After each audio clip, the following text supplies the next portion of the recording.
Hello everyone.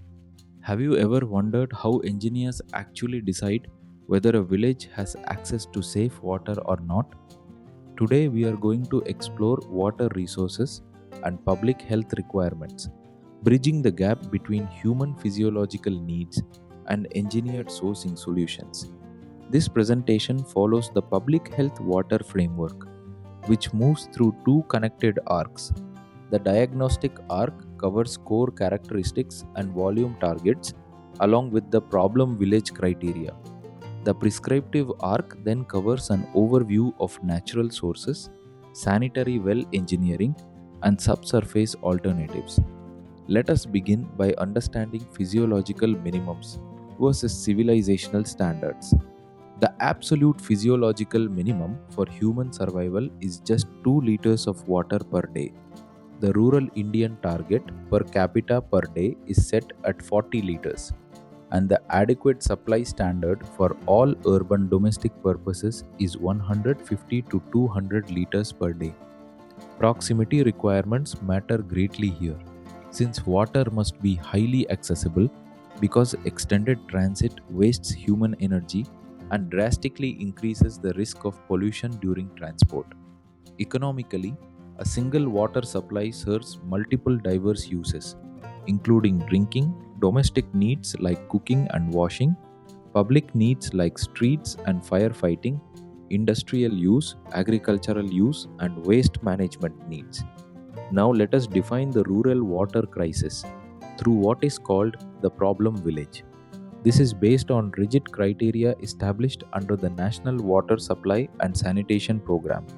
The first criterion is geography, where a distance greater than 1.6 kilometers or an elevation greater than 100 meters results in physical inaccessibility.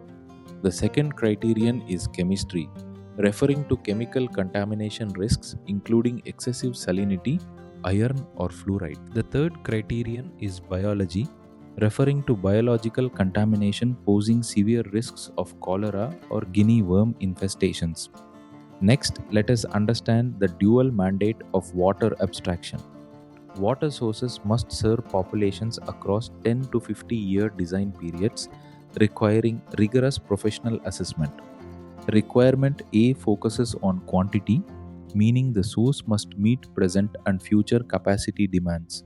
Requirement B focuses on quality, meaning the source must be acceptable and safe for human consumption. There is also an important benchmark called the safe yield metric, which is defined as a yield that remains adequate and reliable for 95% of the year. The three abstractable sources within the water cycle are rain, surface water, and groundwater. Water sources are generally divided into two broad categories. Surface sources include rivers, lakes, ponds, and impounding reservoirs, which are easily accessible but highly exposed to contamination from surface runoff, human activity, and animal waste. Ground sources include shallow wells, deep wells, springs, and infiltration galleries, which are naturally filtered through soil layers, making them generally safer but still vulnerable to contamination if not properly protected. Let us look closer at rain, which represents the paradox of atmospheric vulnerability. As a source, rain is the purest water in nature, physically clear and bright, chemically soft, containing only 0.0005% dissolved solids, and bacteriologically free from pathogenic agents. However, as rain falls through the atmosphere, it passes through what we call the atmospheric filter, picking up suspended dust, soot, microorganisms, carbon dioxide, nitrogen, and ammonia.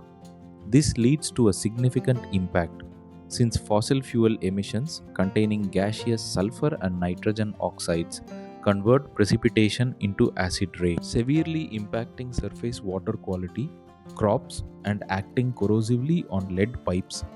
Now let us examine surface water accessibility versus gross pollution. Impounding reservoirs generally provide fairly good quality, soft water, though there is a risk of algal growth imparting bad tastes or odors over long storage periods. and the catchment area requires strict protection from human and animal intrusion. Rivers and streams are always grossly polluted since natural self-purification through dilution, ultraviolet exposure and aeration is insufficient, and they act as a direct connection to the alimentary canals of upstream populations. Village tanks represent a highly dangerous high-risk source prone to silt, vegetation, and massive biological contamination from guinea worm and cholera caused by direct washing and defecation. To improve village tanks, key measures include perimeter fencing to block animals, an elevated platform for drawing water, strict prohibition of direct human entry, and a slow sand filtration schematic combined with chlorination. Let us now turn to groundwater filtration and its architectural hazards. A shallow well taps subsoil water above the first impervious layer, making it highly liable to pollution from latrines, drains, and soakage pits. A deep well pierces the impervious layer, providing the safest water by utilizing natural soil filtration, though it requires mechanical pumping and artesian wells are naturally held under pressure. A step well represents a severe hazard, since it consists of wide open stairs leading directly down to the water, creating a severe health hazard due to direct personal contact and the custom of washing faces and feet in the source. This brings us to the sanitary well, which represents true engineering for public health, built around 8 key principles. First, location and distance, where the well must be sited at a higher elevation, a minimum of 15 meters away from contamination and within 100 meters of its users. Second, watertight lining, using brick or stone set in cement up to 6 meters or 20 feet deep, ensuring water enters only from the bottom. Third, a parapet wall which rises 70 to 75 centimeters above ground level. Fourth, a concrete platform extending 1 meter in all directions with a gentle outward slope. Fifth, a pakka drain which carries spilled water beyond the well's cone of filtration.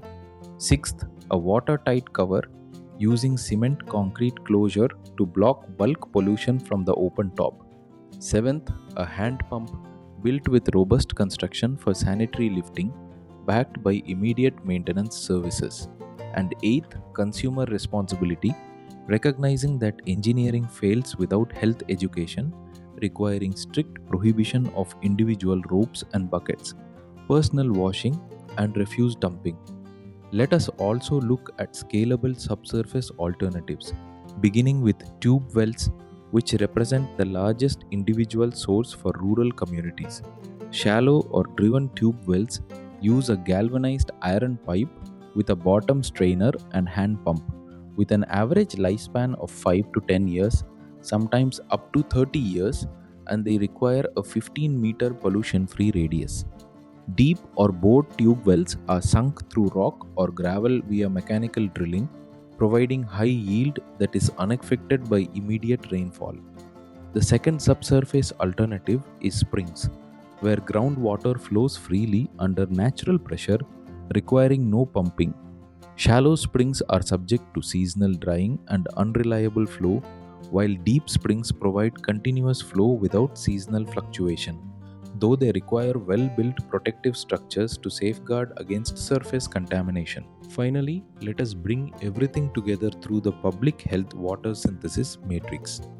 Rain has the core characteristic of being pure but vulnerable, carrying chemical risks related to acid and atmospheric contamination, addressed through engineered interventions like emission control. Surface water has the core characteristic of being accessible but grossly polluted, carrying biological risks like cholera and guinea worm, addressed through sand filtration and fencing.